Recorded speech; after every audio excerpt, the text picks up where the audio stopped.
ഞാൻ ഏജ് ബ്ലോഗിൻ്റെ ഏറ്റവും പുതിയൊരു വീഡിയോയിലേക്ക് എല്ലാ കൂട്ടുകാർക്കും സ്വാഗതം. ഇന്ന് നമ്മൾ വന്നിരിക്കുന്നത് നമ്മുടെ ചോളം ചെടിയുടെ വിളവെടുപ്പുമായിട്ടാണ് കേട്ടോ.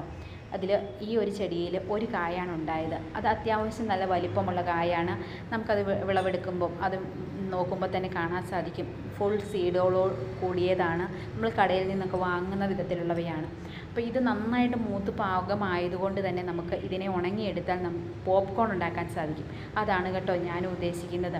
അപ്പോൾ ഇത് നമ്മുടെ മറ്റൊരു ചെടിയാണ്. അതിലെ വിളവ് കൂടി എടുക്കുകയാണ് കേട്ടോ.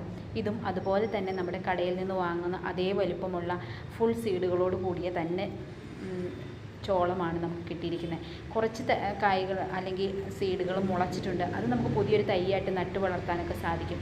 അങ്ങനെ തന്നെ ഞാൻ ചെയ്യാമെന്ന് വിചാരിച്ചു. കണ്ടോ, ഇത് ഫുൾ സീഡുകളുണ്ട്. അപ്പോൾ ഇത് നമുക്ക് ഉണങ്ങി കഴിയുമ്പോൾ നമുക്ക് പോപ്കോൺ ഉണ്ടാക്കാം. ഇതിൽ തന്നെ മറ്റൊരു കായ് കൂടിയുണ്ട്. ആ കായ്ഫലം എന്ന് പറഞ്ഞാൽ വളരെ ചെറുതാണ്. കണ്ടോ, അതിൽ 1 2 ഒക്കെ സീഡായിട്ടൊക്കെയുള്ള വിധത്തിൽ ഉള്ളതായിരുന്നു. ഇതുപോലെയുള്ള കൊച്ചു കൊച്ചു കൃഷികൾ നമുക്ക് ഇഷ്ടമാകുകയാണെങ്കിൽ തീർച്ചയായും ലൈക്ക് ചെയ്യാനും ഷെയർ ചെയ്യാനും സബ്സ്ക്രൈബ് ചെയ്ത് സപ്പോർട്ട് ചെയ്ത് കൂടെ നിൽക്കാനും